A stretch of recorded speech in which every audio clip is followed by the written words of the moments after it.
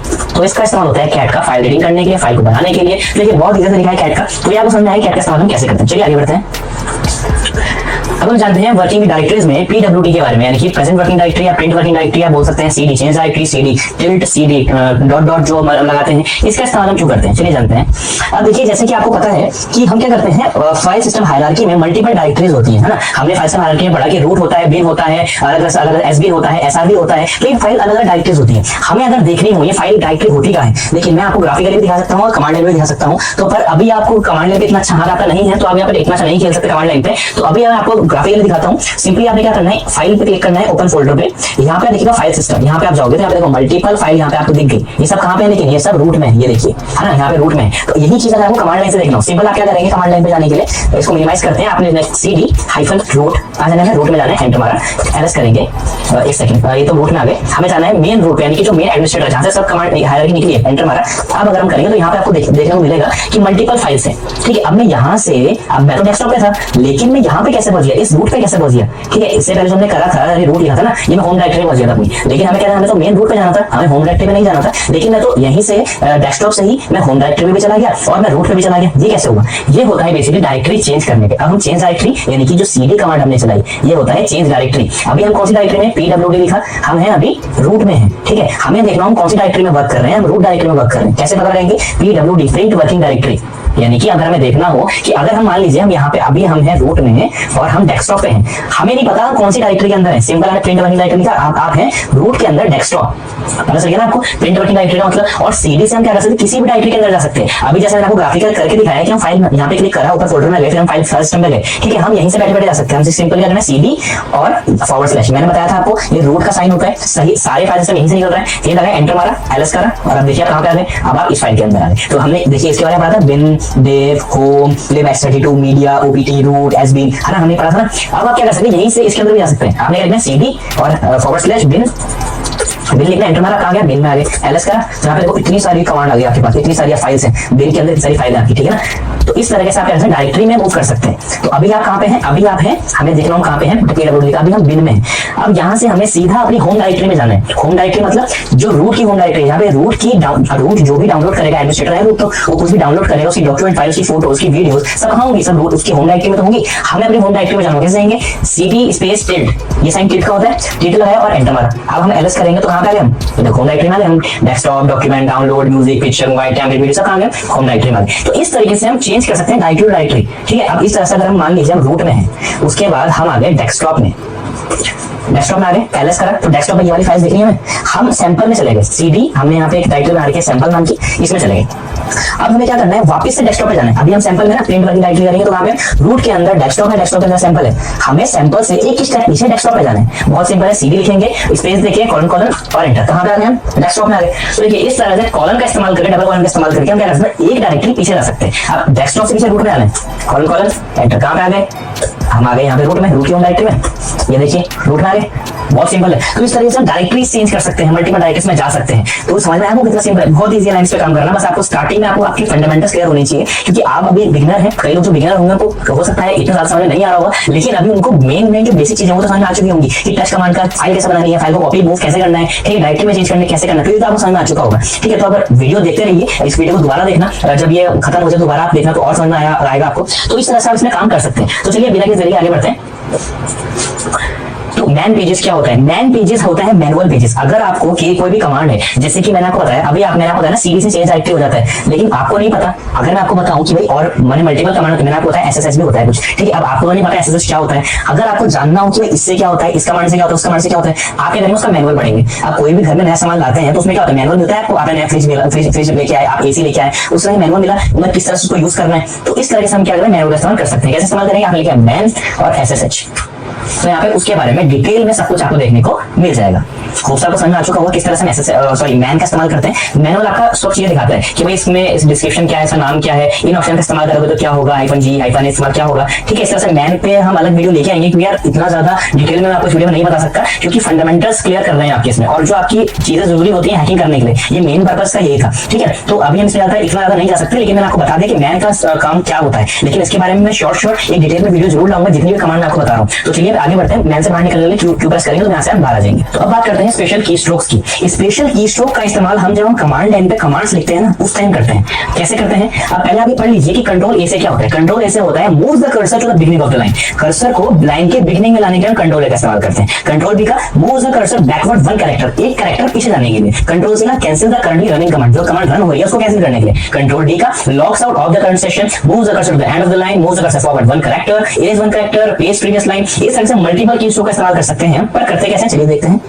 अब मान लीजिए यहाँ पे आपने कोई बहुत लंबी चौड़ी सी कमांड लिख रहे हैं, ठीक है। अब आपने क्या देखा भाई, जस्ट पहले लाइन पे तो आपने एक वर्ड लगाना था, पहले आपने एक सिंबल लगाना भूल गए। अब आप क्या करेंगे? कर्सर तो यहाँ पे चलता है कि कर्सर यहाँ क्लिक करा दिया आपने और वहाँ पे चला गया, ठीक है। आपने आप क्या करोगे? एक करके पीछे जाओगे यहाँ पे। इसके करने के बजाय आप क्या कर सकते हो? की स्ट्रोक के बदले ले सकते हो। कंट्रोल ए प्रेस करा, आ गए आप, ठीक है ना। इस तरह से आप क्या कर सकते हैं? इसका इस्तेमाल कर सकते हैं। आपने क्या करना है? यहाँ से पहले की जो भी लाइन थी वो डिलीट करनी है। कंट्रोल यू, डिलीट हो गई।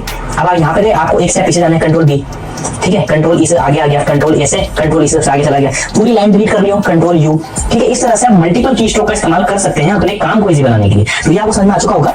तो फ्रेंड्स इसका आप स्क्रीनशॉट ले लेना कि किस तरह से हम इसका इस्तेमाल करते हैं की स्ट्रोक का। तो अभी हम आगे बढ़ते हैं और जानते हैं कंट्रोल ऑपरेटर्स के बारे में। कंट्रोल ऑपरेटर का काम क्या होता है? With the help of control operators you can put more than one command in the command line, it helps in performing control function. जैसे कि आपको डेफिनेशन पढ़ के समझ में आ चुका होगा कि कंट्रोल ऑपरेटर का इस्तेमाल हम करते हैं एक से ज्यादा कमांड को ऑपरेट करने के लिए एक ही लाइन में। एक से ज्यादा कमांड आपको चलानी हो एक ही लाइन में, तो हम कंट्रोल ऑपरेटर का इस्तेमाल करते हैं। सबसे पहले हम जानेंगे सेमीकोलन के बारे में। सेमीकोलन का इस्तेमाल हम करते हैं अगर हमें एक से ज्यादा कमांड एक ही लाइन में प्रिंट करवानी हो या फिर एक ही लाइन में एग्जीक्यूट करानी हो, तो हम सेमीकोलन का इस्तेमाल करते हैं। कैसे करते हैं चलिए जानते हैं।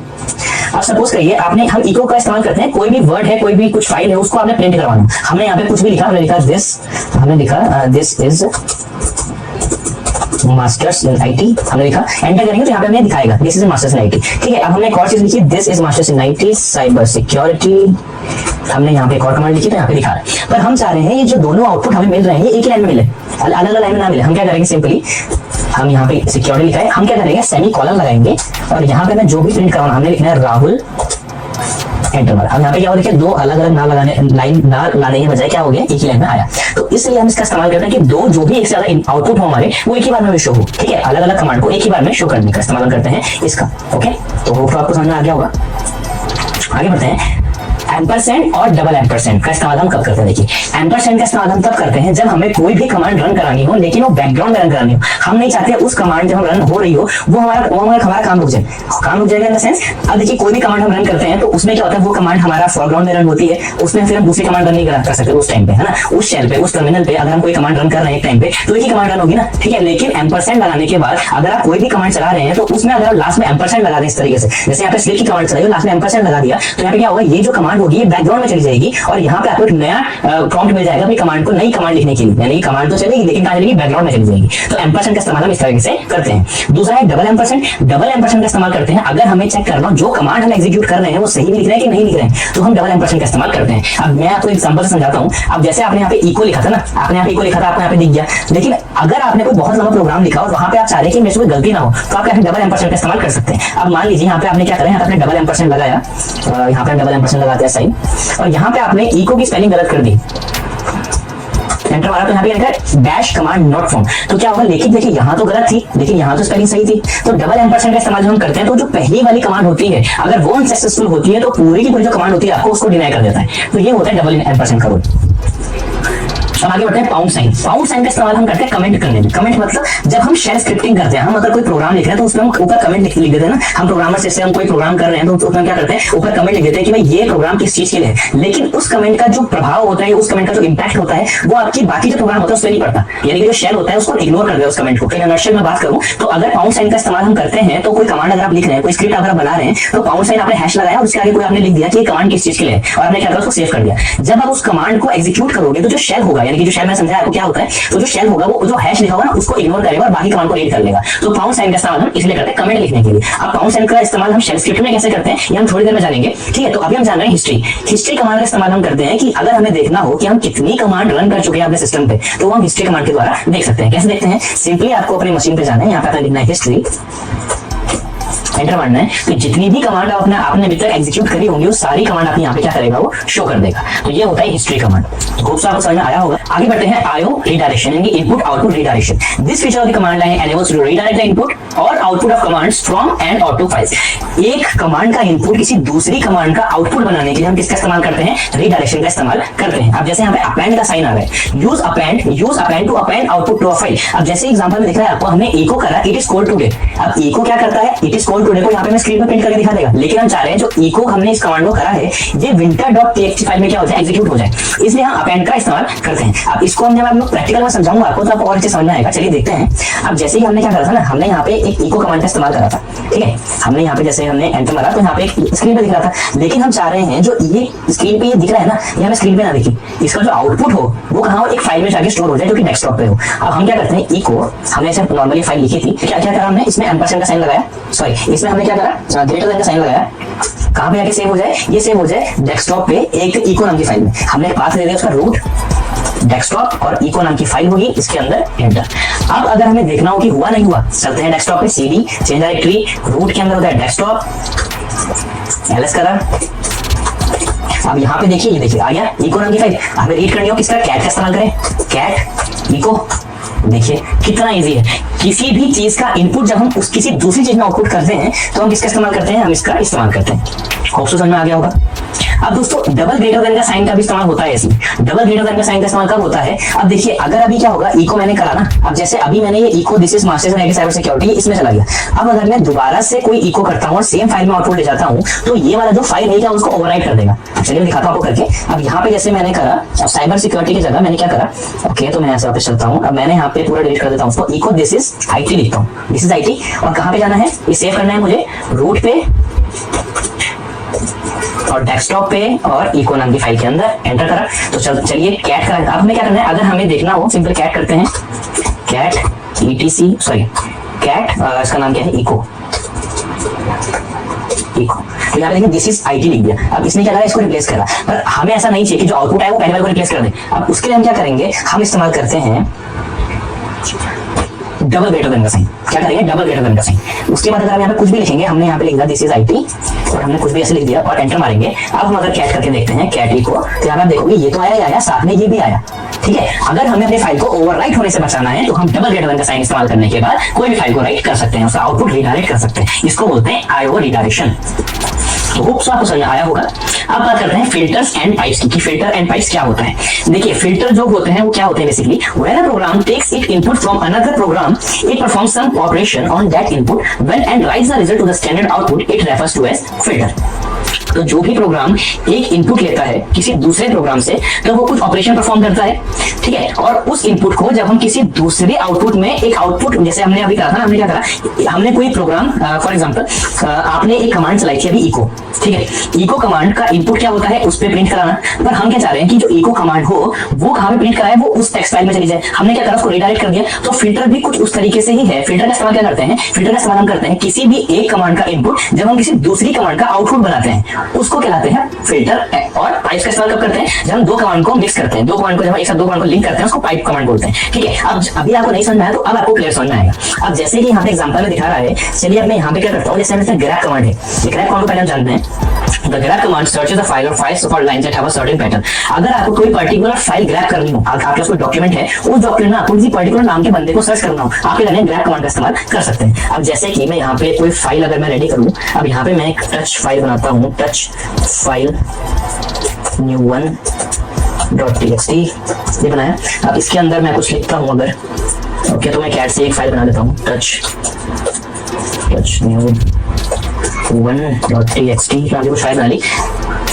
ओके, तो यहाँ पे मैं फाइल बनाता हूँ, तो मैंने यहाँ पे ग्रेटर देन का साइन नहीं लगाया, तो यहाँ पे मैं एक फाइल बनाता हूँ। मैंने फाइल बनाया यहाँ पे this is test file, file 2, file 3, file 4। Okay, तो यहाँ पे ये फाइल आ गई। अब मैं क्या करना चाहता हूँ, बेसिकली मैं कैट कमांड का इस्तेमाल करने के बाद इस फाइल को पढ़ना चाहता हूं। मैंने क्या करा, कैट और इस फाइल का नाम दे दिया, जो कि फाइल का नाम था ये। पर मैं चाहता हूं इस फाइल में मुझे सिर्फ वो दिखे जिसमें दिस आ रहा हो, यानी कि यहाँ पे दिस एक ही बार आ रहा है। मैं चाहता हूं इसमें सिर्फ मुझे वही दिखे, वही वर्ड दिखे जितनी बार दिस आ रहा हो। मैं क्या करूंगा, यहाँ पे ग्रैब कमांड का इस्तेमाल करता हूँ। तो दो कमांड को जोड़ने के लिए हम इस्तेमाल करते हैं पाइप का। ये पाइप सिंबल मिलेगा कीबोर्ड पे आपको, तो आपने पाइप लगाया और क्या लगाया, ग्रैब। क्या ग्रैब करना है मुझे, दिस, ये करा, एंटर मारा, तो यहाँ पे देखो आ गया this is a test file. तो एक जो पहली यहाँ पे लाइन दिखी थी हमको, वो क्या आ गया, वहां पे उसने इसको ग्रैब कर लिया। आप समझ में आया आपको। तो फाइल लगाते हैं दो कमांड को जोड़ने के लिए, और ग्रैब पर्टिकुलर कुछ चीज अगर हमें ग्रैब करनी हो तो उसमें उसका इस्तेमाल करते हैं। चलिए आगे बढ़ते हैं, देखते हैं बेसिक लाइनेक्स टूल। कुछ टूल्स हैं, ऐसे हमारा फाइंड है, स्लिप है, टाइम है, डेट है, कैल है। इसका इस्तेमाल हम क्यों करते हैं, फाइंड का इस्तेमाल करते हैं, कोई भी फाइल अगर आपको ढूंढनी हो तो हम इसका इस्तेमाल कर सकते हैं। स्लिप का इस्तेमाल कर सकते हैं, कोई भी अगर आपका कमांड है उसको आपको सस्पेंड करना हो तो हम इसका स्लिप का इस्तेमाल कर सकते हैं। टाइम देखना हो, डेट देखना हो, कैलेंडर देखना हो। चलिए देख लेते हैं थोड़ा सा। अगर हमें डेट देखना हो, सिंपल हमने लिखना है डेट, लिखा आपने, तो यहाँ पे आपको डेट दिख जाएगी। आपको यहाँ पे देखना हो कैलेंडर, कैलेंडर दिखेगा आपको, जिस भी साल का कैलेंडर हमें देखना हो 2025 का, तो आपको 2025 का कैलेंडर देखने को मिल जाएगा। हमें कुछ ईटीसी में फाइंड करना हो, फाइंड लिखना है आपने और उसका पाथ देना है, मतलब जहां भी आप जो भी आप फाइल फाइंड करना चाहते हैं हमें ईटीसी में फाइंड करना है। देखिए ईटीसी में जो भी होगी फाइल है वो सब इसने फाइंड करके हमें यहाँ पे दे दी। तो इस तरह से फाइंड कमांड का इस्तेमाल, कुछ टूल्स बेसिक टूल है, इनका इस्तेमाल करने के बाद हम अपना काम इजी कर सकते हैं। चलिए दोस्तों आगे बढ़ते हैं। Introduction to VI. वीआई क्या है, वीआई बेसिकली आपका क्या है, हमारा टेक्स्ट लाइन एडिटर है। अगर हमें कोई भी फाइल एडिट करनी हो, फाइल को बनाना हो, तो हम किसका इस्तेमाल करते हैं, तो हम वीआई का इस्तेमाल करते हैं। कैसे करते हैं चलिए जानते हैं। सिंपली अगर हमें कोई एलएस करते हैं, यहाँ पे हम एलएस करते हैं, तो हमने क्या करा, यहाँ पे जो फाइल थी मास्टर नाम की, तो हम कैट का इस्तेमाल करते हैं उसको पढ़ने के लिए। हम वीआई का भी इस्तेमाल कर सकते हैं इसको एडिट और पढ़ने के लिए। हमने लिखा वीआई, हमने लिखा मास्टर, एंटर करा, तो यहाँ पे देखिए इसके अंदर आ गया, जैसे बेसिकली क्या वीआई का अपना एक विंडो ओपन हो गया। अब यहाँ पे आपको जो कुछ भी लिखना है तो यहाँ पे लिख सकते हैं। कैसे लिखना है, तो आपने आई प्रेस करना है, आई प्रेस करके एंटर मोड पे आ जाएंगे। अब जो कुछ आपने यहाँ पे लिखना है आप यहाँ पे वो लिख सकते हैं। ठीक है, इस तरह से आप कुछ भी लिखना हो तो यहाँ पे लिख सकते हैं। यानी कि अगर आपको कमांड लाइन पे एडिटिंग करनी हो, कुछ भी टेक्स्ट में एडिटिंग करनी हो, ठीक है, तो आप इसका इस्तेमाल कर सकते हैं। देखिए कैट का इस्तेमाल हम सिर्फ पढ़ने के लिए कर सकते हैं, या फिर जब हम पहले टाइम पे कोई फाइल बनाए तब हम कर सकते हैं। लेकिन वीआई का इस्तेमाल हम बाद में भी किसी फाइल को एडिट करना हो तो वीआई का इस्तेमाल कर सकते हैं। खूब आपको समझ आया होगा डिफरेंस। तो इसमें इसको अगर आपने सेव करना हो, आपने सिंपली क्या करना है, एस्केप प्रेस करना है और कॉलन लगाना है WQ। यहाँ पे देख लो कॉलन WQ और एंटर मारना है, तो फाइल क्या हो गई हमारी, सेव हो गई। पढ़ने के लिए कैट का इस्तेमाल करते हैं। हमने क्या करा, मास्टर फाइल बनाई है, तो यहाँ पे देखोगे आप इस तरह से आपको यहाँ पे देखने को मिल रही है। तो वीआई का इस्तेमाल इस तरह से हम करते हैं, टेक्स्ट एडिटिंग करने के लिए, टेक्स्ट को बनाने के लिए। इसका एडवांस वर्जन विम है, विम हम कर सकते हैं। जैसे विम हमारी फाइल, और जैसे हमारी फाइल थी हमने यहाँ पे कुछ करा, बेसिकली आई करते हैं प्रेस, एंटर, सेव, WQ भरा गया यहाँ से। इस तरह से विम है, नैनो है, वीआई है, तो इसलिए हम इसका इस्तेमाल करते हैं टेक्स्ट एडिटर क्रिएट करने के लिए। आपको समझ आया होगा। चलिए आगे बढ़ते हैं, प्रोसेस मैनेजमेंट पे आते हैं। देखिए प्रोसेस मैनेजमेंट क्या होता है। प्रोसेस मैनेजमेंट मतलब होता है, प्रोसेस क्या होता है पहले देखिए। प्रोसेस होता है मतलब जब कोई भी प्रोग्राम रन करते हैं हम, वो उसका एक अपना प्रोसेस चलता है। अब आप एसएसएस रन कर रहे हैं, आप एफटीपी रन कर रहे हैं, आपने एचटीटीपी रन करा, आपने एक अगर वेब सर्वर बनाया तो उसके अलग अलग प्रोसेस बन रहे हैं ना, तो इसको बोलते हैं प्रोसेसेस। ठीक है, उसको मैनेज करना, यानी कि कोई प्रोसेस अगर बन रहा है तो उसको किस तरह से मैनेज करते हैं, उसको किल कैसे करते हैं, उसको सस्पेंड कैसे करते हैं, उसको स्टॉप कैसे करते हैं, ये सब इसमें हम जानेंगे। So whenever you issue command in Unix it creates a start और न्यू प्रोसेस। क्या बोलते हैं, जब भी आप कमांड लाइन पे कोई जब भी आप लाइन पे काम करते हैं और आपने कोई भी कमांड लिखते हैं तो वो क्या करता है, प्रोसेस को स्टार्ट करता है।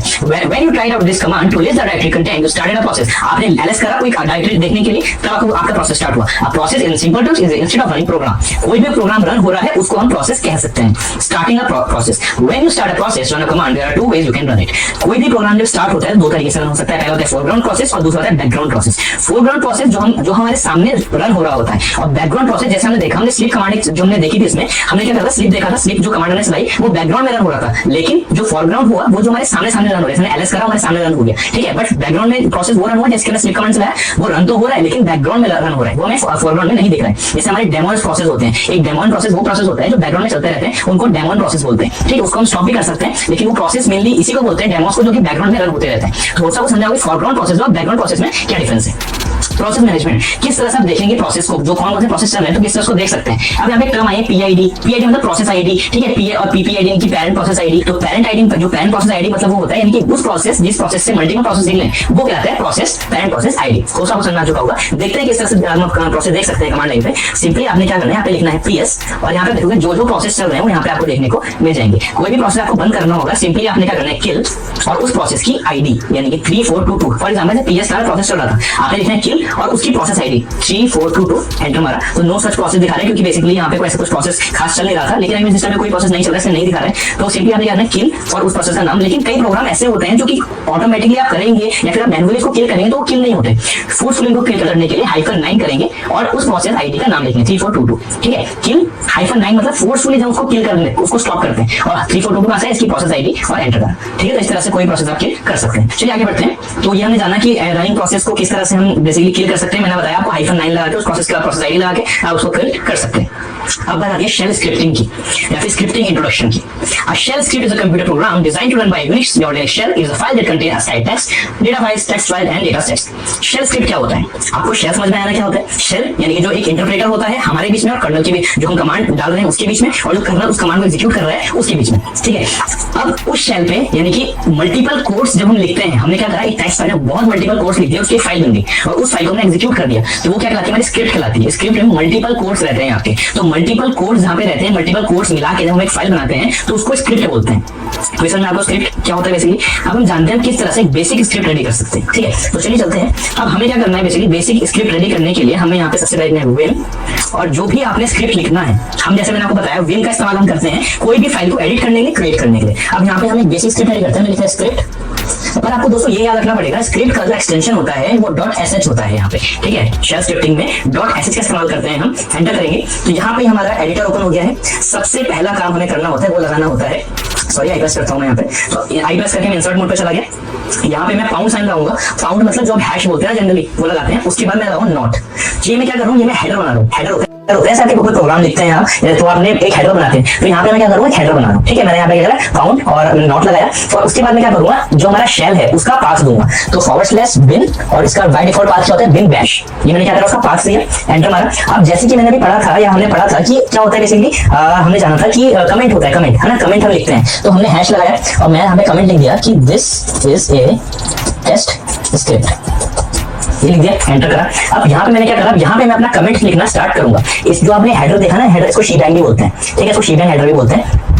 तो अब यहाँ से स्टार्ट करते हैं। तो ये हेडर का बेसिकली इस्तेमाल क्यों करा जाता है, ताकि अगर आप किसी ऐसे एनवायरनमेंट में काम कर रहे हैं जहाँ पे बैश नहीं है, बिन बैश नहीं है, तो शेल क्या करता है, इसको देख के उसको एग्जीक्यूट करने में हेल्प करता है। तो यहाँ पे हम बेसिक स्क्रिप्ट रेडी करते हैं। हम एक स्क्रिप्ट रेडी करते हैं कि वो स्क्रिप्ट जब भी कोई चलाए तो उसको डेट और कैलेंडर दिखे। यहाँ पे मैं करता हूँ date, sorry first of all हम यहाँ पे कोई इको स्क्रिप्ट चलाता हूँ। इको लिखना है आपको, सॉरी स्पेलिंग गलत होगी, इको। और यहाँ में लिखा this is my test shell script, ये मैं लिख दिया, इको बंद कर दिया।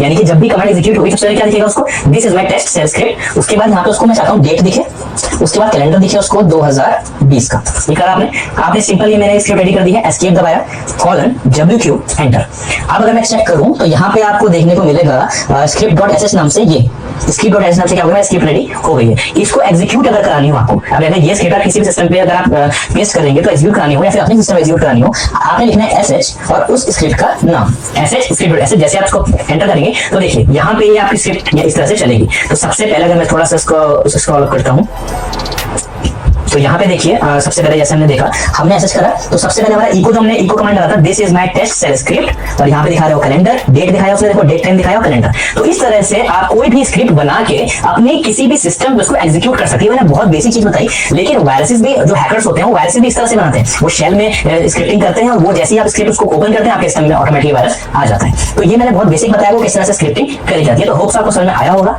लाइनिंग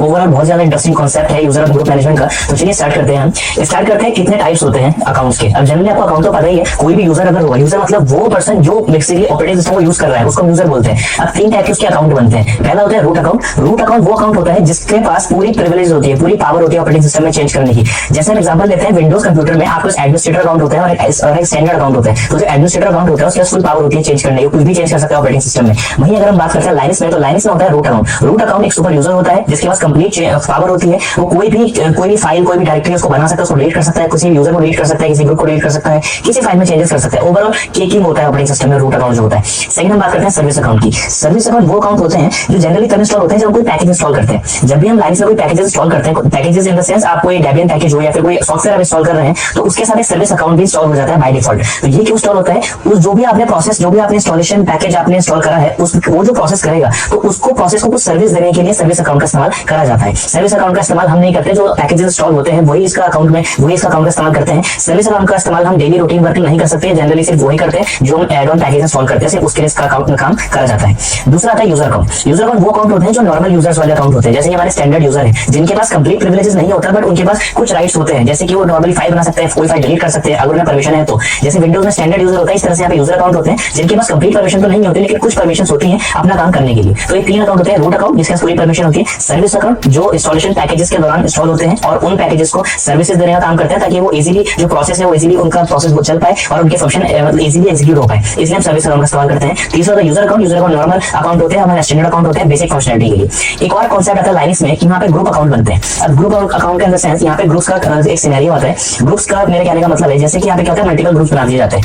मल्टीपल ग्रुप्स का फायदा क्या होता है, अब फॉर एग्जांपल आपके अकाउंट में 10 यूजर है और 10 यूजर को आप चाहते हैं जो पहले 5 यूजर हो उनको एग्जीक्यूटेबल परमिशन हो, यानी कि वो कोई भी फाइल को एग्जीक्यूट कर पाए, उनके पास राइटेबल परमिशन हो, वो किसी भी फाइल को राइट कर पाए, रीड कर पाए, एग्जीक्यूट कर पाए। और जो बाकी के 5 यानी कि 6 से लेकर 10 तक के जो यूजर है उनको आप चाहते हैं उनके पास रीड की परमिशन हो, वो कोई भी फाइल सिर्फ पढ़ पाए, उनको ना ही डिलीट कर पाए और ना ही कोई फाइल एग्जीक्यूट कर पाए। तो हम क्या करेंगे, 2 ग्रुप बनाएंगे। पहले ग्रुप में हम उन लोगों को रखेंगे जो जिनके पास सारी परमिशन है और दूसरे ग्रुप में हम उनको रखेंगे जिनके पास कोई परमिशन नहीं है। तो यहाँ पे क्या हुआ, हमें पर्टिकुलर हर एक यूजर में परमिशन लगाने के बजाय हमने सिर्फ ग्रुप में परमिशन लगा दी और उस ग्रुप के अंदर जितने ही मेंबर हैं सबके ऊपर परमिशन ऑटोमेटिकली अप्लाई होगी। तो ये फायदा होता है ग्रुप अकाउंट का। तो होप सो यू अंडरस्टैंड। अब आगे बढ़ते हैं। यहाँ पे बेसिकली 4 तरीके के यहाँ पे क्या होते हैं, डायरेक्टरीज होती हैं यूजर्स एंड ग्रुप्स की। तो हम उसके बारे में पढ़ते हैं। सबसे पहले डायरेक्टरी होती है ETC में /etc हमने पढ़ी थी, यहाँ पे कॉन्फ़िगरेशन फाइल होती है हमारी। तो /etc में passwd। अब जो /etc में passwd जो डायरेक्टरी होती है इसके अंदर हमारी सारी यूजर की इन्फॉर्मेशन होती है। जितने भी यूजर हम बनाते हैं अपने ऑपरेटिंग सिस्टम में उन सबकी इन्फॉर्मेशन रहती है कि कौन सा यूजर है, वो यूजर का बेसिकली कब हमने बनाया है, किसने उसको बनाया है, डेट क्या है, उन सबकी इन्फॉर्मेशन रहती है passwd में। दूसरी डायरेक्टरी होती है /etc/shadow में। इसमें हमारे यूजर की पासवर्ड की इन्फॉर्मेशन रहती है, यानी कि जो भी हम पासवर्ड असाइन करते करते हैं वो इंक्रिप्टेड फॉर्म में रहता है, तो वो इंक्रिप्टेड फॉर्म का जो पासवर्ड होता है वो रहता है शैडो फाइल में।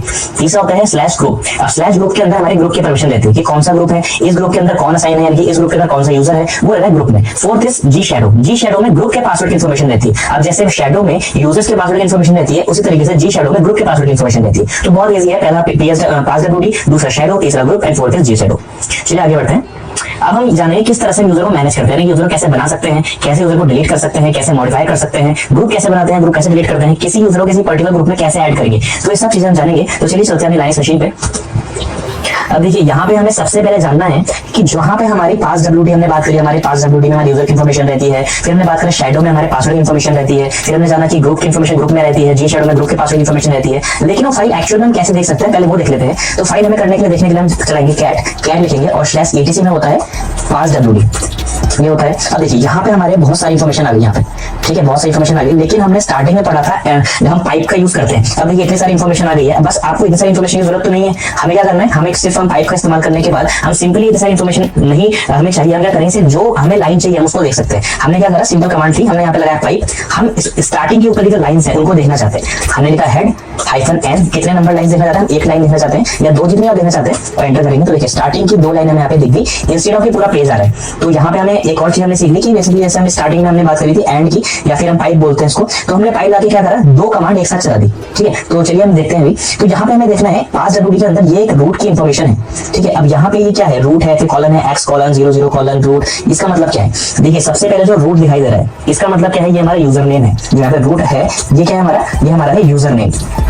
जो भी मतलब यूजर नेम होगा हमारा वो यहाँ पे दिखेगा। अब जैसे जो हमारा हमने कोई दूसरा अकाउंट बनाया, हमने यहाँ पे राहुल नाम से अकाउंट बनाया, तो यहाँ पे क्या दिखेगा, राहुल दिखेगा, ठीक है, इंस्टेड ऑफ रूट। दूसरा है यहाँ पे एक्स। अब एक्स मतलब क्या होता है, एक्स मतलब होता है इसका जो पासवर्ड है वो कौन मैनेज कर रहा है, वो शैडो मैनेज कर रहा है, ठीक है। शैडो यानी कि जहाँ पे इंक्रिप्टेड पासवर्ड रहता है, तो पासवर्ड क्या है, यहाँ पे इंक्रिप्टेड पासवर्ड है, एक्स मतलब इंक्रिप्टेड पासवर्ड है। उसके बाद आता है जीरो। जीरो मतलब होता है यूआईडी। अब कोई भी यूजर अगर होता है तो उनकी एक यूजर आईडी होती है। ये भी आपको लाइन से ध्यान रखना है कि कोई भी यूजर होगा तो उसकी प्रॉपर एक यूजर आईडी होगी, कोई भी ग्रुप होगा तो उसकी प्रॉपर जी आईडी होगी, नहीं ग्रुप आईडी होगी, ठीक है। तो पहली जो फील्ड है ये बताता है कि इसकी यूजर आईडी क्या है, 0 है। बाय डिफॉल्ट जो रूट की यूआईडी रहती है वो क्या रहती है, 0 रहती है। ये हमेशा ध्यान रखना कि बाय डिफॉल्ट रूट की जो यूआईडी और जी आईडी रहती है, यानी जो यूजर आईडी रहती है, जो ग्रुप आईडी रहती है, हमेशा 0 रहती है। तो यहाँ पे यूजर आईडी क्या है 0 और ग्रुप आईडी क्या है 0, ठीक है। अब यहाँ पे दिखा रहा है कमेंट मतलब दिखा रहा है कि रूट है। यहाँ पे जब हम यूजर बनाएंगे अभी तो हम जानेंगे कमेंट मतलब क्या होता है। बेसिकली कमेंट हम इसलिए ऐड करते हैं, जनरली अगर कोई सिस्टम एडमिन है उसको पता लग सके जो रूट अकाउंट है वो किसका है या फिर कहाँ पे असाइन हो रखा है, तो अपनी तरफ से आप कुछ भी कमेंट लिख सकते हैं। तो यहाँ पे कमेंट में क्या है, रूट है, तो ऑब्वियसली बात है रूट लिखा होगा।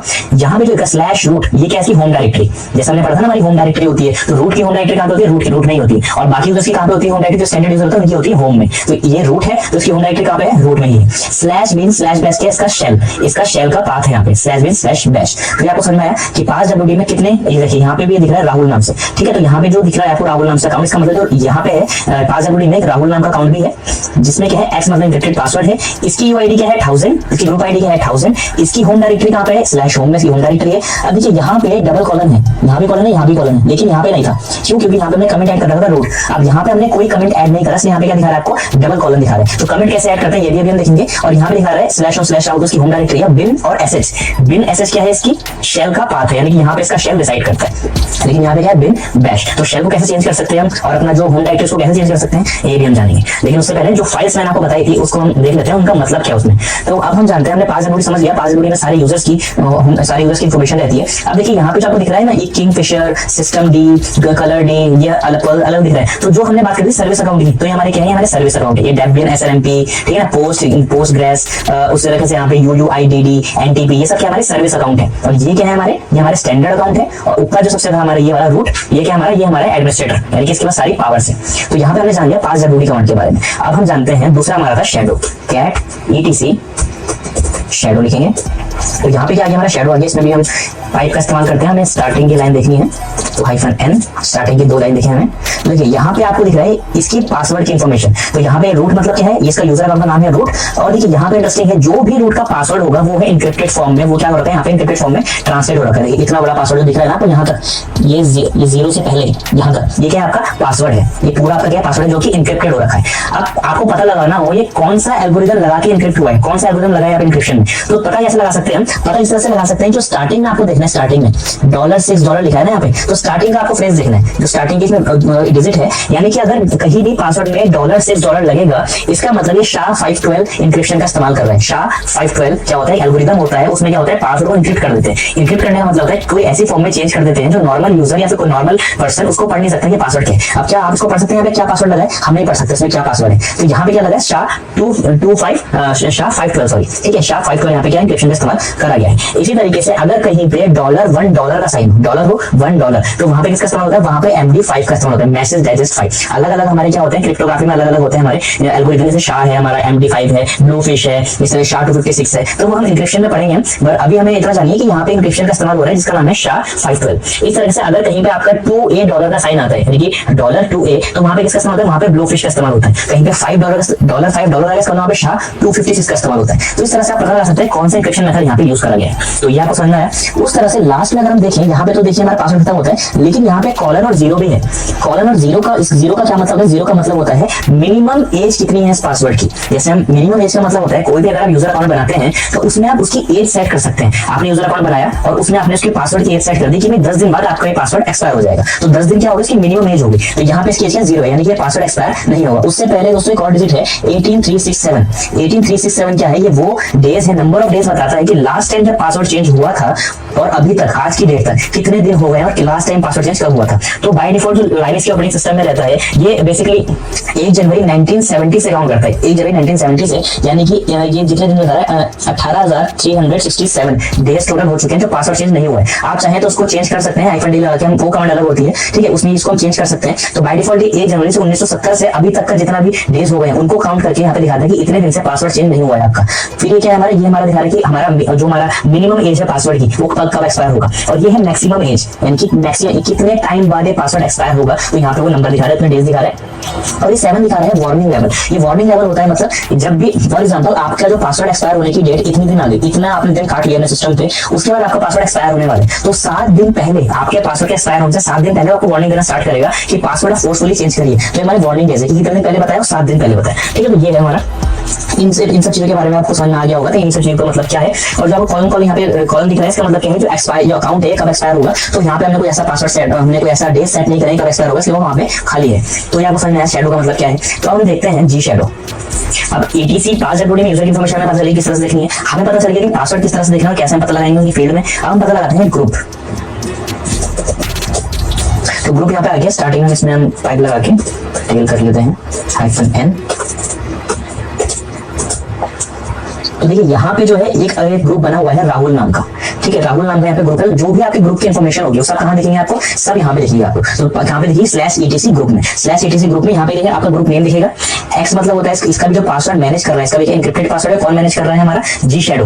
ग्रुप की अलग फाइल होती है जी शैडो, और यूजर की कौन सी फाइल होती है, शैडो। तो यहाँ की ग्रुप की फाइल क्या है, जी शैडो फाइल है, ठीक है। और यहाँ पे क्या दिखा रहे हैं, ये जो 1000 दिखा रहा है, 1000 ये कैसे ग्रुप आईडी है, ना एक यूजर आईडी होती है, ग्रुप आईडी होती है, तो 1000 कैसी ग्रुप आईडी है। और ये जो कॉलम दिखा रहा है, यहाँ दिखाता है नंबर ऑफ पीपल, इस ग्रुप में कितने मेंबर्स हैं, इनकी पूरी लिस्ट। तो इसमें कोई मेंबर नहीं है, इसलिए क्या है यहाँ पे ब्लैंक दिखा रहा है, ठीक है। तो अगर यहाँ पे कोई वैल्यू नहीं होगी, इसका मतलब इस ग्रुप में कोई भी मेंबर नहीं है। अब लास्ट हम देख लेते हैं एक बार जी शैडो। अब जी शैडो हमने करा, तो यहाँ पे क्या है, राहुल नाम का जो हमारे पास ग्रुप है उसके अंदर कोई भी पासवर्ड नहीं लग रहा है, इसलिए क्या दिखा रहा है यहाँ पे ये ब्लैंक दिखा रहा है, ठीक है। इसलिए यहाँ पे भी क्या है, यहाँ पे ग्रुप मेंबर दिखाता है, यहाँ पे भी कोई ग्रुप मेंबर नहीं है, कोई पासवर्ड नहीं लगा हुआ, हमने कुछ भी मैनेज नहीं कर रखा है, इसलिए यहाँ पे क्या सब फील्ड क्या हो रही है, ब्लैंक दिखा रही है। तो आपको समझ में आया किस तरह से हम देख सकते हैं कि हमारे यूजर की इन्फॉर्मेशन कहाँ पे, कैसे हम उसको पहचान सकते हैं, हमारे ग्रुप की इन्फॉर्मेशन कहाँ पे, हमारे पासवर्ड की इन्फॉर्मेशन कहाँ पे। तो ये आपने जान लिया, ठीक है। अब हमें जानना है यूजर बनाते कैसे, तो चलिए वो जानते हैं। इसको मैं क्लियर कर लेता हूँ पहले। देखिए सबसे पहले अगर हम यूजर बनाने की बात करें तो यूजर हमारे पास कई तरह से हम ऐड कर सकते हैं। मेनली अगर हम बात करें स्टार्टिंग में, तो लाइनक्स में अगर हम ऐड यूजर करें कमांड डालेंगे, तो यहाँ पे आपका यूजर ऐड करने के लिए ऐड यूजर कमांड का इस्तेमाल हम करते हैं। ऐड यूजर लिखने आपको स्पेस देना है, यूजर का नाम आप लिखेंगे, जो भी यूजर का नाम देना चाहते हैं यहाँ पे लिख सकते हैं। हमने यूजर का नाम देना है लाइनक्स, दिया, एंटर मारा। एंटर हिट करने के बाद यहाँ पे आपको पासवर्ड पूछेगा, जो पासवर्ड आप रखना चाहते हैं। मैं पासवर्ड रखना चाहता हूँ फॉर एग्जाम्पल 123 मैंने रख दिया, रीटाइप पासवर्ड 123 कर दिया। फुल नेम, क्या फुल नेम देना चाहते हैं, फुल नेम देना चाहते हैं दे सकते हैं, हमने दे खाली फुल नेम दे दिया। यहाँ पे रूम नंबर आपकी मर्जी देना है, 2 नहीं देना मत दो, एंटर एंटर एंटर एंटर। यहाँ पे हमने वाई प्रेस करना है, एंटर करना है। तो यहाँ पे हमारा यूजर ऐड हो चुका है। बट हमें पता कैसे चलेगा कि यूजर ऐड हुआ है कि नहीं हुआ है? सिंपली हमें क्या करना है, हमने पता करा था कि कहाँ होता है यूजर इन्फॉर्मेशन, हमारे पास WD में होता है। पास WD कहाँ पे होता है, ETC के अंदर। तो कैट ETC पासडब्ल्यूडी एंटर मारेंगे। देखिए यहाँ पे ऐड हो गया लाइनिक्स, यूजर का नाम हमारे लाइनिक्स है। एक्स मतलब यानी कि जो उसका पासवर्ड मैनेज कर रहा है, कौन कर रहा है, जी शैडो, सॉरी पासवर्ड मैनेज कर रहा है, कौन कर रहा है, शैडो। 1001 इसकी क्या है, यूजर आईडी। इससे पहले ये थी 1001 की ऐसी ग्रुप आईडी। एक बात और आपको ध्यान में रखनी है, जब भी कोई नया यूजर बनता है उसका ऑटोमेटिकली एक यूजर बन जाता है, सॉरी उसका ऑटोमेटिकली ग्रुप बन जाता है। तो ग्रुप तभी क्रिएट होता है जब भी कोई नया यूजर बनाएंगे उसका ग्रुप भी बन जाता है। ग्रुप भी दो टाइप के होते हैं, एक होता है प्राइमरी ग्रुप और दूसरा होता है सेकेंडरी ग्रुप। प्राइमरी ग्रुप वो होता है जो यूजर के क्रिएट होने के टाइम पे बन जाता है। सेकेंडरी ग्रुप वो जो हम अलग से ग्रुप बनाते हैं, ठीक है। इसका हमने क्या बताया, काली क्या था इसका, हमने दूसरा एक यूजर नेम दिया था, दोनों दूसरा सेकेंडरी नाम दिया था। उसकी होम डायरेक्टरी कहाँ पे, होम डायरेक्टरी इसकी होम लाइनिक्स में, यानी कि होम डायरेक्टरी होम, उसके अंदर लाइनिक्स से फोल्डर है, वहां पे होम डायरेक्टरी है। बिन बैश क्या है, इसका शेल है। ओके, तो ये आपको समझना है किस तरह से यूजर को ऐड करना है। इस तरह से मल्टीपल यूजर ऐड कर सकते हैं। एक और कमांड होती है यूजर की, यूजर ऐड। यूजर ऐड भी एक कमांड है जिसके मदद से आप यूजर को ऐड कर सकते हैं। लेकिन दोस्तों यहाँ पे दिक्कत ये है कि अगर आप डेबियन का ऑपरेटिंग सिस्टम इस्तेमाल कर रहे हैं, डेबियन लाइनिक्स का इस्तेमाल कर रहे हैं, तो वहां पे यूजर ऐड अगर आप कमांड चलाएंगे और यूजर बनाएंगे तो यूजर तो आपका क्रिएट हो जाएगा, लेकिन उसकी प्रोफाइल नहीं बनेगी। जैसे यहाँ पे लिखा था, हमने यहाँ पे यूजर बना दिया कि यहाँ पे हमने बनाया टेस्ट यूजर, ये बनाया हमने, तो यहाँ पे यूजर तो बन गया लेकिन उसकी कोई प्रोफाइल नहीं बनी। प्रोफाइल मतलब जैसे हमारी इसकी होम डायरेक्टरी है ना, होम लाइनिक्स। अब जरा हम इसकी देखते हैं, हम चलते हैं कैट etc पासडब्ल्यूडी। अब देखिए यहाँ पे क्या हमने टेस्ट यूजर बनाया, ठीक है। अब यहाँ पे क्या होम टेस्ट यूजर, यहाँ पे भी डायरेक्टरी है, लेकिन चेक करते हैं कि सच में वहाँ पे कोई डायरेक्टरी है। तो हम सीडी आते हैं रूट पे, होम पे चलते हैं, यहाँ से चेंज डायरेक्टरी होम, ls करते हैं, इसको हम थोड़ा सा लॉन्ग स्ट्रिंग करते हैं LSL। तो यहाँ पे आप देखेंगे लाइनिक्स की होम डायरेक्टरी है, अभी जो हमने यूजर बनाया था लाइनिक्स उसकी होम डायरेक्टरी है, राहुल की होम डायरेक्टरी है, लेकिन यहाँ पे जो टेस्ट यूजर हमने बनाया अभी उसकी होम डायरेक्टरी नहीं है। तो इस कमांड से आपका यूजर तो बन जाएगा लेकिन उसकी होम डायरेक्टरी नहीं बनेगी। तो इसका भी हम पैरामीटर्स का इस्तेमाल करने के बाद इसमें भी होम डायरेक्ट्री बना सकते हैं। कैसे बनाएंगे इसमें होम डायरेक्टरी, आपने लिखना है यूजर ऐड, और हम बनाना चाहते हैं कोई नया यूजर, हमने लिखा कमल। यूजर ऐड हमने यूजर का नाम लिख दिया, सॉरी यूजर ऐड, हमें लिखना है यूजर ऐड। यूजर को ऐड करने के लिए यूजर ऐड कमांड -c का इस्तेमाल हम क्यों करते हैं, अगर आपने कोई कमेंट ऐड करना है। अब जैसे हमें बताना है जो ये यूजर है ये है टेस्टिंग पर्पस के लिए, टेस्टिंग के लिए यूजर है, ठीक है। हमने इसमें कमेंट ऐड कर दिया कि टेस्टिंग पर्पस के लिए। -m का हम इस्तेमाल करते हैं डायरेक्टरी बनाने के लिए, -m और d। -m अगर डायरेक्टरी बनाने के लिए, d मतलब इसकी डायरेक्टरी कहाँ पे आपको स्टोर करनी है, हमें करनी है होम में, और इसको हमें करनी है कमल नाम से। ओके, तो यहाँ पे आ गया। अब अगर आप इसका यूजर बनाएंगे तो इसकी क्या है, इसकी डायरेक्टरी बन जाएगी। पर यहाँ पे एक ट्विस्ट और है कि यहाँ पे जब भी आपने यहाँ पे देखा होगा टेस्ट यूजर हमने क्रिएट कर रहे हैं, तो इसका जो डिफॉल्ट शेल है कहाँ पे जा रहा है, बिन एसएस में जा रहा है। अब हमें क्या करना है, हम इसका शेल भी चेंज करना है कि जो इसका शेल हो वो बिन बैश में जाए। तो शेल कैसे चेंज करना है, -s/bin एंड बैश। तो शेल कहाँ पे होना चाहिए, बिन बैश में। अब अगर यहाँ पे आपको इसमें पासवर्ड भी लगाना हो तो कैसा लगाएंगे, -p से पासवर्ड हम लगा सकते हैं, जो भी पासवर्ड को लगाना हो। हमने पासवर्ड लगाना है 1 2 3 4 5 और क्या करना है, आपने एंटर प्रेस करना है। ओके, तो यहाँ पे कोई मिस्टेक हुई है तभी यहाँ पे एक एरर आया है, यूजर नहीं बना है। ओके, हमने यहाँ पे यूजर का नाम नहीं दिया, जो हम भूल गए, तो यहाँ पे यूजर का नाम भी तो देना है, ठीक है। यूजर ऐड -c मतलब कोई आपने कमेंट ऐड करा, -m मतलब कोई डायरेक्टरी, इसकी डायरेक्टरी हमने बताया, लेकिन कहाँ डायरेक्टरी बनेगी, होम में बनेगी कमल नाम से। s मतलब इसका शेल कहाँ पे होगा, p मतलब पासवर्ड और कौन सा यूजर है, यूजर का नाम, और एंटर करेंगे तो यहाँ पे हमारा यूजर बन चुका है। देखने के लिए चलते हैं कैट में, cat/etc/passwd। अब अगर आप यहाँ पे देखोगे कमल नाम का एक यूजर बन गया है, एक्स जो दिखा रहे हैं बेसिकली, इसका पासवर्ड 1003 यानी कि इसकी यूजर आईडी, इसकी ग्रुप आईडी, टेस्टिंग हमने क्या दिया था, इसको कमेंट दिया था, होम कमल में इसका क्या यूजर डायरेक्टरी बन गई है, बिन बैच में इसका शेल हो गया। हमें अगर क्रॉस चेक कर लेते हैं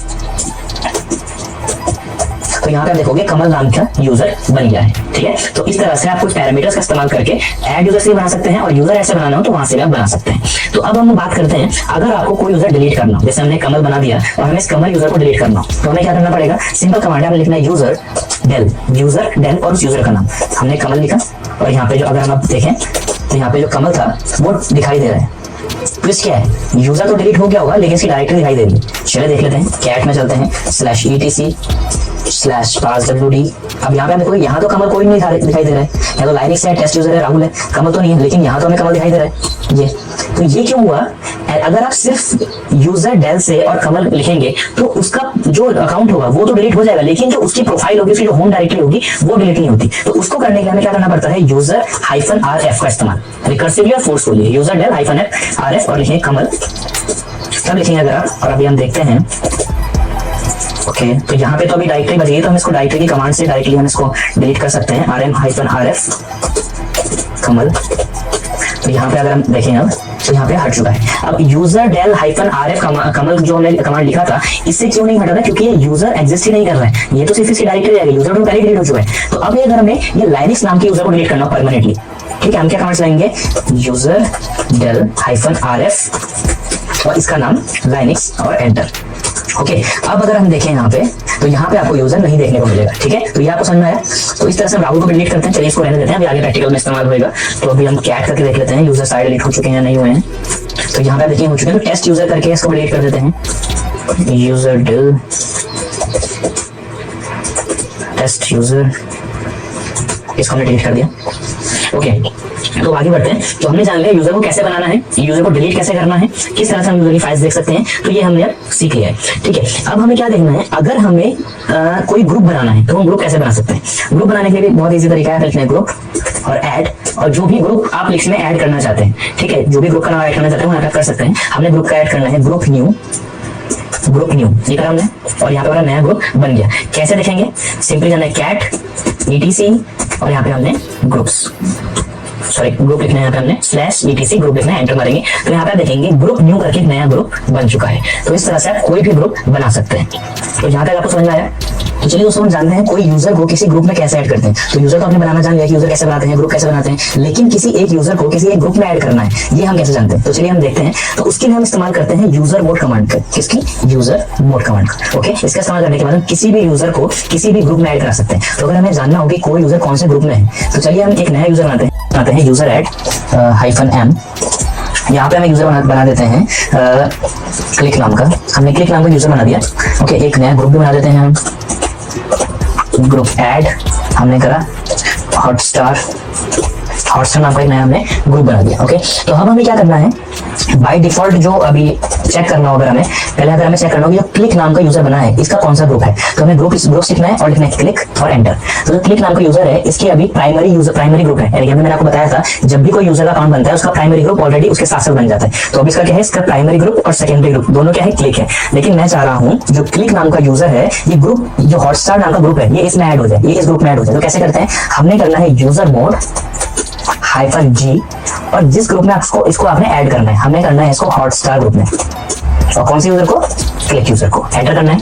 अब अगर हम चेक करके देखें, मैंने लिखा है ग्रुप्स क्लिक, और कौन से ग्रुप में ऐड हो गया है, अब ये ग्रुप में ऐड हो गया हॉटस्टार ग्रुप में। तो अब आपने जान लिया कि किस तरह से एक यूजर को दूसरे ग्रुप में ऐड कर सकते हैं। लेकिन अब हमें ट्विस्ट यहाँ है, एक ही यूजर को मल्टीपल ग्रुप में ऐड करना, वो हम कैसे करते हैं। जैसे आपकी कोई कंपनी है, अब आप अपनी कंपनी में कैसी पोस्ट पे हैं जहाँ पे आप 2 डिपार्टमेंट संभालते हैं, तो आपको दोनों डिपार्टमेंट में अपॉइंट करा जाएगा ना।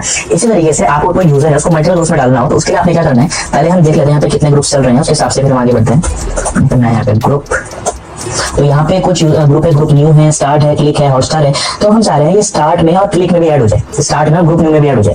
हमें क्या करना है, ch मोड -G, कौन से ग्रुप में ऐड करना है, हमें करना है स्टार्ट में भी ऐड हो जाए, कॉमा हम चाह रहे हैं ग्रुप न्यू में भी ऐड हो जाए, कॉमा और इसमें किसमें ऐड हो जाए, राहुल नाम के ग्रुप में ये ऐड हो जाए। किसको ऐड करवा रहे हैं, क्लिक को। एंटर करेंगे।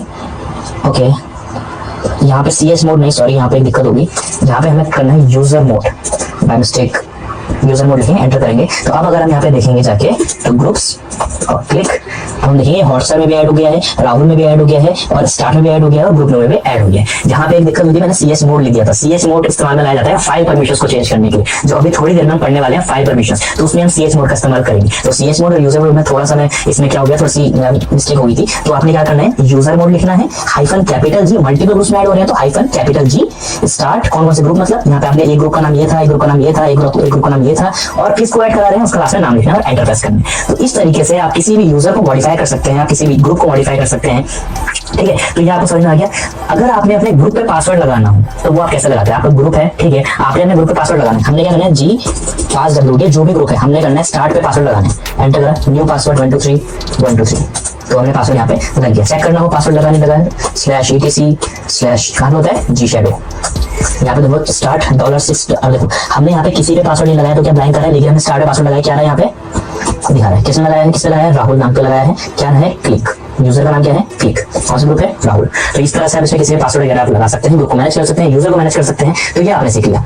अब हम जानेंगे फाइल परमिशंस के बारे में। चलिए दोस्तों, अब हम जानते हैं लाइनक्स में फाइल परमिशन किस तरह से डिवाइड करी गई है। तो फाइल परमिशन, जैसे आपने सुना कि फाइल परमिशन मतलब होता है कोई भी फाइल है तो उसको एक्सेस करने के लिए कुछ परमिशंस होती है, यानी कि कौन सा यूजर उसको एक्सेस कर पाएगा, कौन से यूजर उसको एक्सेस नहीं कर पाएगा, या फिर कौन से यूजर के पास उसको एक्सेस करने की परमिशन है, कौन से यूजर के पास उसको रीड करने की परमिशन है, कौन से यूजर के पास उसमें राइट करने की परमिशन है। कोई भी फाइल है उसके आप चाहते हैं कि हर कोई इसको रीड कर पाए, हर कोई इसको राइट कर पाए, हर कोई इसको एग्जीक्यूट कर पाए, ऐसा नहीं होता। इसलिए हम हर एक यूजर के हिसाब से फाइल को डिवाइड कर देते हैं, यानी कि ये यूजर इसमें से राइट कर सकता है, ये यूजर इसमें से रीड कर सकता है, और ये यूजर अगर एग्जीक्यूटेबल फाइल है तो उसको एग्जीक्यूट कर सकता है। तो हम जानते हैं कि लाइनक्स फाइल सिस्टम में कि फाइल परमिशन को किस तरह से डिवाइड करा गया है। लाइनक्स में 3 टाइप की जो फाइल परमिशन है, पहला है रीड, दूसरी है राइट और तीसरा है एग्जीक्यूट। रीड मतलब जो से रीड कर सकता है, राइट मतलब जो से राइट कर सकता है, और एक्स मतलब एग्जीक्यूट कर सकता है। जिसके पास तीनों परमिशन होती हैं वो क्या कर सकता है, वो किसी फाइल को रीड, राइट, एग्जीक्यूट कर सकता है। ओके, ये आपको समझ में आया।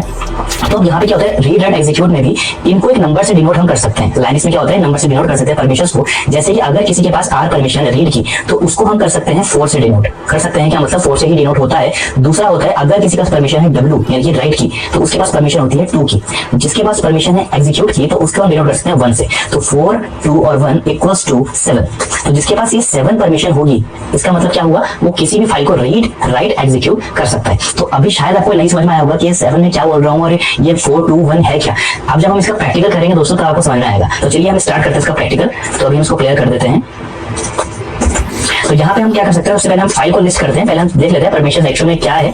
तो यहाँ पे जैसे कि आपको दिख रहा है मल्टीपल फाइल्स हैं। मल्टीपल फाइल्स में अगर यहाँ से हम स्टार्ट करें तो यहाँ पे आपको कुछ सिंबल दिखेंगे, हाइफन है, डैश बोल रहे हैं, डी हाइफन बोलो, डैश बोलो, डी है। तो हाइफन मतलब हमने पहले ही पढ़ा, इसका मतलब है रेगुलर फाइल। तो जिन भी फाइलों के आगे स्टार्टिंग में आपको डैश दिख रहा है, इसका मतलब वो क्या रेगुलर फाइल्स है, यानी कि जो कॉमन फाइल्स होती हैं जिसको हम डेली इस्तेमाल करते हैं वो होती है रेगुलर फाइल्स। जिन फाइल्स के आगे आपको डी दिखाई दे रहा है, इसका मतलब ये डायरेक्टरीज है।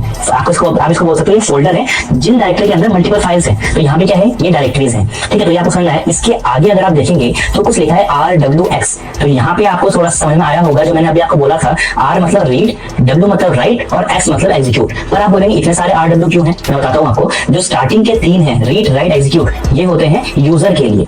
जो उसके बाद के 3 हैं, रीड और देखो 2 डैश हैं, यानी कि ये होते हैं ग्रुप के लिए। और उसके आगे के जो 3 होते हैं ये होते हैं अदर्स के लिए। तो टोटल हो गई डिजिट हमारी 10। स्टार्टिंग की पहली डिजिट होती है, वो बताती है कि ये फाइल है, इसका टाइप क्या है, डायरेक्टरी है या फिर ये फाइल रेगुलर फाइल है, कौन सी फाइल है। उसके आगे की 2, 3, 4 जो बिट होती है, डिजिट बोल सकते हैं, वो होती है यूजर के लिए, जो बताती है यूजर की परमिशन। उसके आगे की जो होती है यानी कि 5, 6, 7 वो बताती है हमारे पास ग्रुप की परमिशन। उसके आगे की 8, 9, 10 जो आखिरी की 3 होती है वो बताती है अदर यूजर की। अदर यूजर जो कि ना ही यूजर होता है और ना ही किसी ग्रुप का मेंबर होता है, वो होता है अदर। ठीक है, तो ये आपको समझ में आया। अब यहाँ पे जो राहुल लिखा है, इसका मतलब ये यूजर है इस फाइल का। इको जो फाइल है, राहुल इसका यूजर है, और जो रूट है ये ग्रुप है इस फाइल का। इस तरह से आपको जो भी फाइल दिखेगी उसका यहाँ पे यूजर दिखेगा और एक आपको यहाँ पे ग्रुप दिखेगा। जो यहाँ पे index.html फाइल है, राहुल इसका यूजर है और स्टार्ट क्या है, इसका ग्रुप है। ये आपको समझ में आ गया। अब हम जानते हैं अगर कोई भी हमारी फाइल है, फॉर एग्जांपल हमारी राहुल new.txt फाइल है, इसका हम ओनर जो है, यूजर जो है वो चेंज करना चाहते हैं। हमें ओनर कौन है, रूट है, लेकिन हम चाहते हैं जो उसका ओनर हो वो हम चेंज कर दें। तो वो हम कैसे कर सकते हैं, उसके लिए बहुत इजी कमांड है। आपको लिखना है chown चेंज ओनरशिप हाइफन नहीं लगाना आपको, chown लगाएंगे आप। chown लिखने के बाद आपने क्या लिखना है, जिस भी यूजर को आप असाइन करना चाह रहे हो, हम असाइन करना चाह रहे हैं राहुल नाम का इसमें एक यूजर है, और कौन सी फाइल को आप इसमें चेंज करना चाह रहे हो, हम चाह रहे हैं rahul.txt जो एक फाइल है उसका जो यूजर है वो कौन हो जाए, चेंज हो जाए। ये है राहुल न्यू है, राहुल कोई फाइल नहीं है यहाँ पे, राहुल new.txt। ओके, तो ये जो फाइल हो गई, ये तो फाइल नाम, ये तो हमारी फाइल हो गई, यानी जिस फाइल का ओनर चेंज करना चाहते हैं, ओनर किसको रखना चाहते हैं, राहुल को। एंटर करेंगे। अब अगर हम देखेंगे ls-l करके, तो राहुल new.txt थी, अब इसका कौन हो गया, राहुल हो गया ओनर। पहले कौन था, राहुल new.txt का रूट था। तो इस तरह से किसी भी फाइल का ओनर चेंज कर सकते हैं। ओनर के साथ साथ अगर आप चाहें आप इसका ग्रुप भी चेंज कर सकते हैं। अभी ग्रुप कौन है, रूट है। ओके फ्रेंड्स, तो हम क्या करते हैं, जो राहुल 22.txt है इसका ग्रुप भी हम चेंज करते हैं। इसको किसमें कर देते हैं, हम रूट जो ग्रुप है ना, इसको हम किसी दूसरे ग्रुप में ऐड कर देते हैं। तो चलिए इसके लिए हम कमांड लगाएंगे chown कॉलन, और अब हमें क्या करना है, उस ग्रुप का नाम हम चाहते हैं ये ग्रुप न्यू नाम का जो एक ग्रुप है हमारे पास, ग्रुप न्यू नाम का, ये उसमें ऐड हो जाए। अभी किसमें, रूट में है ना, हम चाहते हैं ग्रुप न्यू वाले में ऐड हो जाए, राहुल 22.txt फाइल। तो एंटर मारेंगे।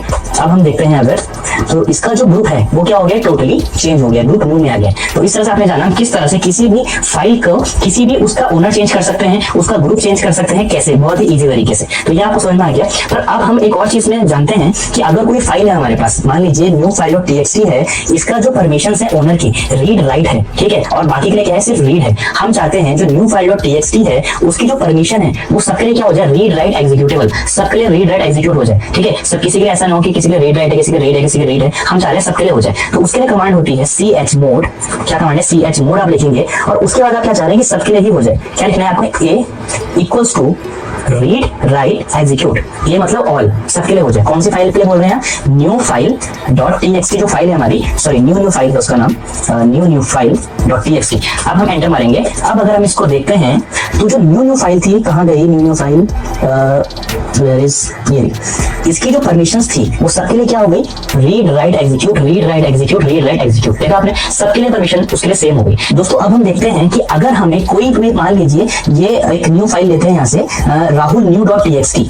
अब हमें क्या करना है, इसमें जो ओनर होगा यानी जो यूजर है उसके लिए परमिशन देनी है रीड राइट एग्जीक्यूटिव, और जो बाकी लोग हैं उनके लिए क्या देने हैं, रीड रीड, उनके लिए रीड राइट दोनों देनी है। इसके लिए रीड राइट एग्जीक्यूटिव देनी है और अदर्स और ग्रुप के लिए हमें रीड राइट देनी है। तो सिंपली कहना है chmod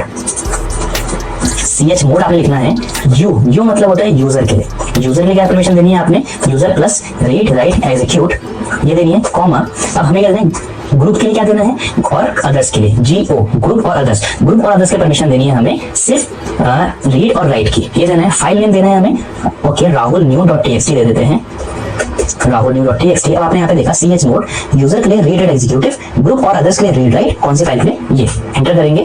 अब हम ls-la करते हैं तो यहाँ पे हम लेंगे राहुल न्यू डॉट टीएक्सटी में रीड राइट एग्जीक्यूटिव होगी यूजर के लिए यानी कि ओनर के लिए, रीड राइट होगी ग्रुप के लिए और रीड राइट होगी हमारे पास अदर के लिए। तो इस तरीके से दोस्तों हम किसी भी तरीके से फाइल परमिशन में हम क्या कर सकते हैं, चेंजेस कर सकते हैं। हम किसी को भी ओनर बना सकते हैं, किसी को भी ग्रुप में ऐड कर सकते हैं, हम किसी की परमिशन चेंज कर सकते हैं। तो बहुत ईजी है। तो इस तरह से आप अलग अलग तरीके से अलग अलग यूजर्स को अलग अलग परमिशन दीजिए, प्रैक्टिस करिए, तो आपको बहुत अच्छे से ये आ जाएगा। तो कमांड लाइन पे हम थोड़ा सा और काम करते हैं और जानते हैं कुछ और पैरामीटर्स के बारे में। दोस्तों एक और चीज मैं आपको बताता हूँ, मैंने आपको बताया था बाइनरीज होती है हमारे पास, ठीक है, जो बाइनरीज होती है ना, तो बाइनरीज का इस्तेमाल हम क्यों करते हैं, बाइनरी हमारी एग्जीक्यूटेबल फाइल होती है, जो हमें कुछ एग्जीक्यूट करना तो वो बाइनरीज होती है, लेकिन हम बाइनरीज को पढ़ नहीं सकते। हमें करना है कैट बिन pwd। अब यहाँ पे आप देखोगे कि यहाँ पे हमारे पास कोई बाइनरी फाइल है लेकिन इसको हम पढ़ नहीं सकते। क्या हम इसको पढ़ पा रहे हैं, नहीं पढ़ पा रहे। तो अगर किसी बाइनरी फाइल को आपने पढ़ना है तो उसके लिए हम स्ट्रिंग्स कमांड का इस्तेमाल करते हैं। हमें क्या करना है, स्ट्रिंग्स लिखना है यहाँ पे हमने, और जिस भी फाइल को पढ़ना है, जैसे हम यहाँ पे बिन फाइल के अंदर एक फाइल होगी pwd नाम की, हमें उसे पढ़ना है, एंटर मारा। तो अब अगर यहाँ पे देख रहे हैं स्काई टेस्ट हमें देखने को मिल रहा है। तो इस तरीके से हम सिंपल, बहुत सिंपल तरीके स्ट्रिंग का इस्तेमाल करके किसी भी बाइनरी फाइल को पढ़ सकते हैं। तो ये आपको समझ में आया कि स्ट्रिंग का इस्तेमाल हम कैसे करते हैं। चलिए अब आगे बढ़ते हैं। तो हम जानते हैं काली लाइनक्स के कुछ टूल्स के बारे में। काली लाइनक्स के कुछ टूल्स यानी कि काली लाइनक्स के, देखिए काली लाइनक्स में वैसे तो मल्टीपल टूल्स होते हैं आपके पासवर्ड क्रैकिंग करने के लिए, सोशल इंजीनियरिंग करने के लिए, और फिर हम बात करते हैं कि अलग अलग फुटप्रिंटिंग करने के लिए, इन्फॉर्मेशन गैदर करने के लिए। तो इस वीडियो में तो आपको काली लाइनक्स में पूरा हैकिंग नहीं करके दिखाऊंगा, तो उसके लिए तो हमारे पास अलग से सीरीज चाहिए रही है, लेकिन आपको बेसिक एग्जांपल बताऊंगा किस तरह से हम काली लाइनक्स में पासवर्ड क्रैकिंग करते हैं। तो चलिए हम स्टार्ट करते हैं। तो यहाँ पे हम दोस्तों बात करने वाले हैं पासवर्ड क्रैकिंग टूल के बारे में, जिसका नाम है जॉन। जॉन द रिफर एक ऐसा पासवर्ड क्रैकिंग टूल है जो कि बेसिकली कॉम्बिनेशन, वर्ड के कॉम्बिनेशन बना के पासवर्ड को क्रैक करता है। और ये टूल हमारे जो हैश में होते हैं पासवर्ड, यानी कि जो पासवर्ड इंक्रिप्टेड रहते हैं, इसमें हैशिंग रहते हैं, इसमें हैशिंग एल्गोरिथम का इस्तेमाल करके पासवर्ड को हैशिंग कर दिया जाता है। हैश पासवर्ड्स को भी वापस से प्लेन टेक्स्ट में कन्वर्ट करने का काम इजीली कर लेता है। लेकिन इसमें कुछ दिक्कत ये है, अगर जितना ज्यादा कॉम्प्लेक्स पासवर्ड होगा उतना ज्यादा टाइम लेगा। तो अभी हम सिंपल पासवर्ड रखते हैं, एक यूजर अकाउंट बनाते हैं, उसका सिंपल सा पासवर्ड लगाते हैं और देखते हैं किस तरह से काम करता है। राइट क्लिक करके हम टर्मिनल ओपन करते हैं। यहाँ पे हम एक यूजर अकाउंट हम क्रिएट कर लेते हैं। पहले हमने करा यूजर ऐड, ओके, यहाँ पे मैं राहुल नाम का पासवर्ड अकाउंट बना लेता हूँ। ओके, तो यहाँ पे ऑलरेडी एग्जिस्ट करता है यहाँ पे। ओके, तो मैं दूसरा अकाउंट बनाता हूँ यहाँ पे यूजर ऐड केजे नाम से मैं अकाउंट बना लेता हूँ।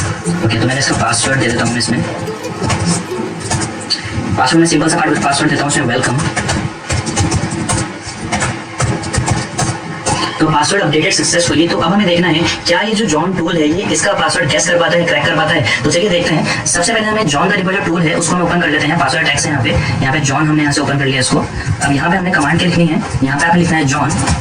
और जैसे कि आपको पता है जितने भी यूजर अकाउंट होते हैं लाइनक्स में, उनके पासवर्ड्स होते हैं शैडो में स्टोर होते हैं। तो वहाँ पे हमें फाइल में जाना है /etc/shadow। यहाँ पे हमें क्या करना है, क्लिक करना है। अब यहाँ पे क्या करेगा, वो एनालाइज करेगा जितने भी यूजर अकाउंट उनको एनालाइज करेगा, उसके बाद एक पासवर्ड वहाँ से दिखा देगा। तो यहाँ पे कंप्लीट हो चुका है। देखिए यहाँ पे केजी जो हमारा अकाउंट था उसने यहाँ पे लिखा पासवर्ड था वेलकम था। अभी क्योंकि मैंने बहुत ही ईजी पासवर्ड रखा था, इसने बहुत जल्दी गैस कर लिया। लेकिन अगर मैं जितना ज्यादा कॉम्प्लेक्स पासवर्ड रखूंगा ये उतना ज्यादा लेट लगेगा। तो इस तरीके से आप किसी का भी अकाउंट जो है इस तरह से अकाउंट का क्रैक कर सकते हैं। चलिए दूसरा हम अकाउंट क्रिएट करते हैं, उसका हम दूसरा पासवर्ड लगाते हैं यूजर ऐड। अब नया हमने बनाया, हमने करा new user. Okay, passwd new user. इसका हम एक और पासवर्ड देते हैं, हम इसका पासवर्ड देते हैं एडमिन डाल देते हैं। चलिए एडमिन हमारा पासवर्ड सक्सेसफुली हो चुका है। अब हम वापस से टूल को चलाते हैं ETC शैडो, वो दोबारा रन कर रहा है। अब देखिए इसने इसका भी पासवर्ड क्रैक कर दिया है।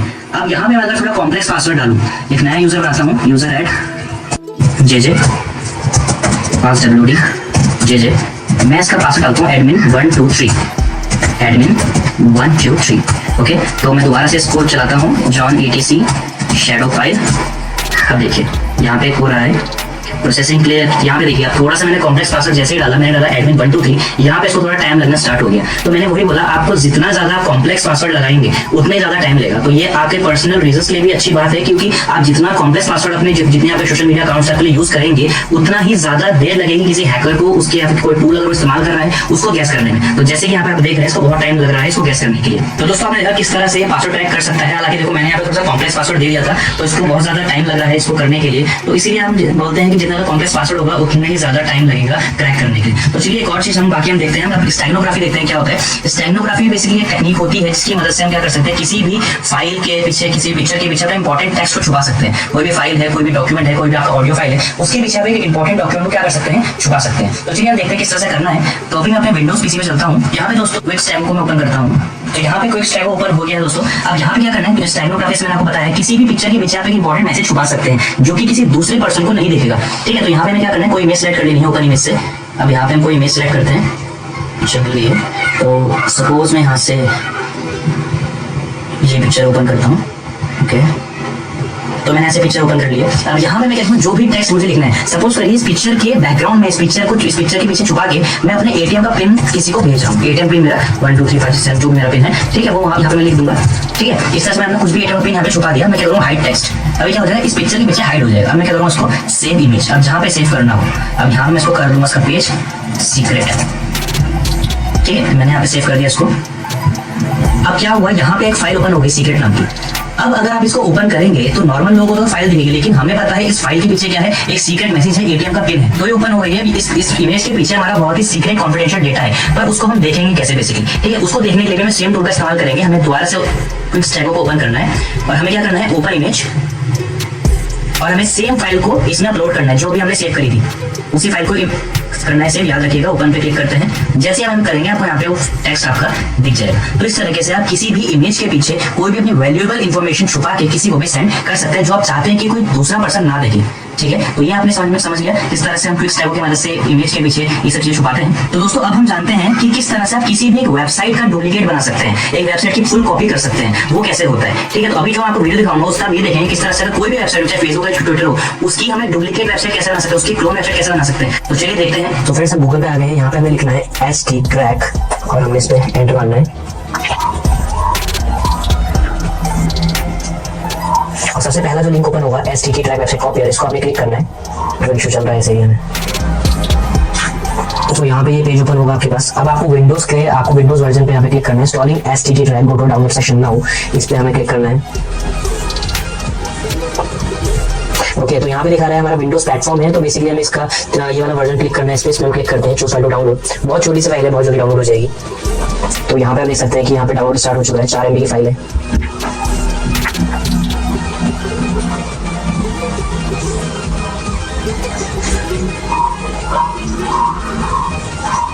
अभी फ्रेंड्स डाउनलोड हो चुकी है, इसको इंस्टॉल कर लेते हैं। Next, accept document, next. Okay, so यहाँ पे आप उसका पाथ दे देंगे जो भी आप जहाँ पे इसको इंस्टॉल करना चाहते हैं। Next, next and next, install.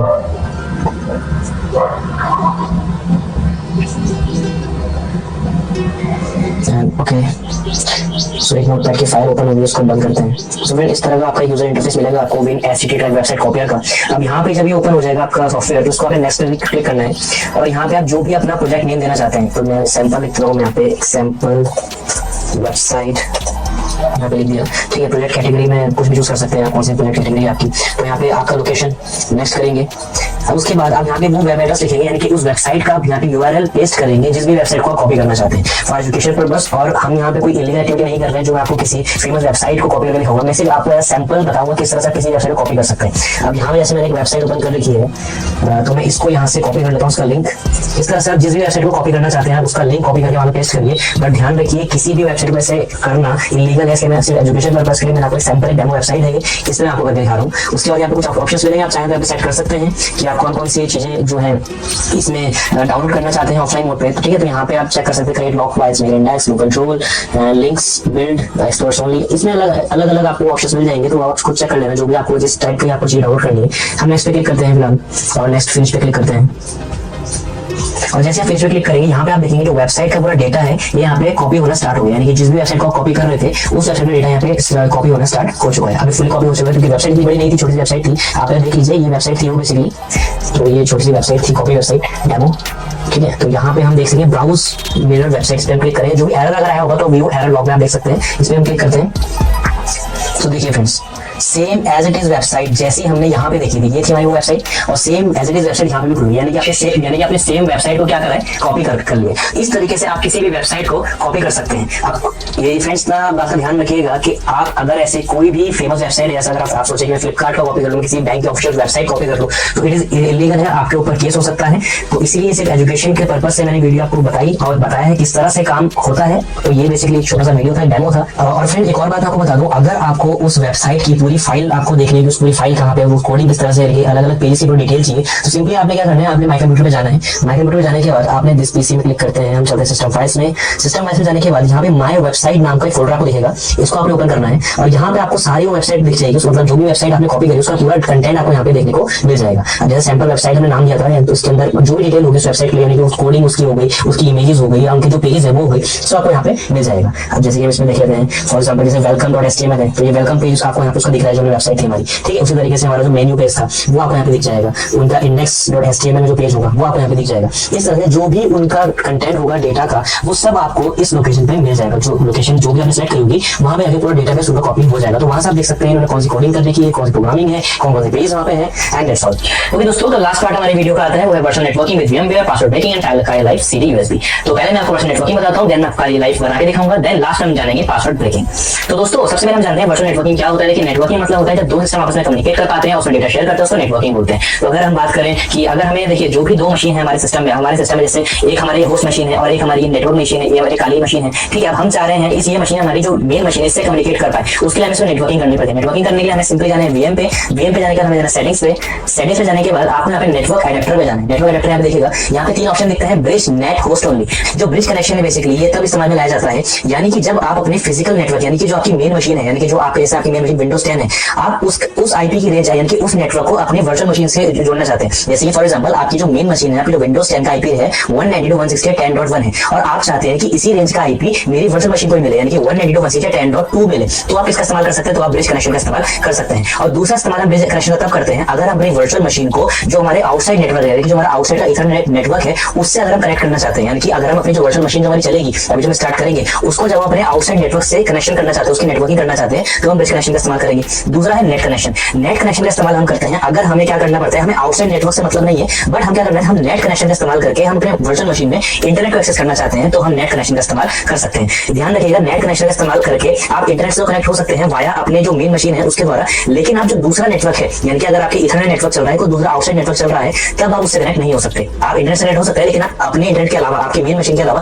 किसी दूसरे नेटवर्क से कनेक्ट नहीं हो सकते, बट ब्रिज कनेक्शन में ऐसा हो सकता है। तीसरा है होस्ट। होस्ट कनेक्शन का हम इस्तेमाल करते हैं जब आप अपनी मेन वर्चुअल मशीन के अलावा किसी से कोई दूसरा कनेक्शन नहीं रखना चाहते। जैसे कि अगर आपने वर्चुअल मशीन अपनी बनाई है, तो जो वर्चुअल मशीन आपकी होगी वो सिर्फ जितनी भी वर्चुअल मशीन होगी उसी में कॉन्टैक्ट करेगी, उसी में एक दूसरे से कनेक्ट होगा। आपकी मेन मशीन, आपकी जो मेन मशीन होगी वर्चुअल मशीन से कनेक्ट नहीं हो पाएगी। इसलिए कभी भी होस्ट मशीन ना रखे जब तक आपको कनेक्शन, अगर आपको क्या करना है, आपको मेन मशीन से कनेक्शन नहीं चाहिए तो आप होस्ट मशीन कर सकते हैं। लेकिन अगर आप चाहते हैं आपकी मेन मशीन आपकी वर्चुअल मशीन से कनेक्शन करे, एक दूसरे से नेटवर्किंग करे, तो आप हमेशा ब्रिज का या फिर नेट का इस्तेमाल करेंगे। Is that clear?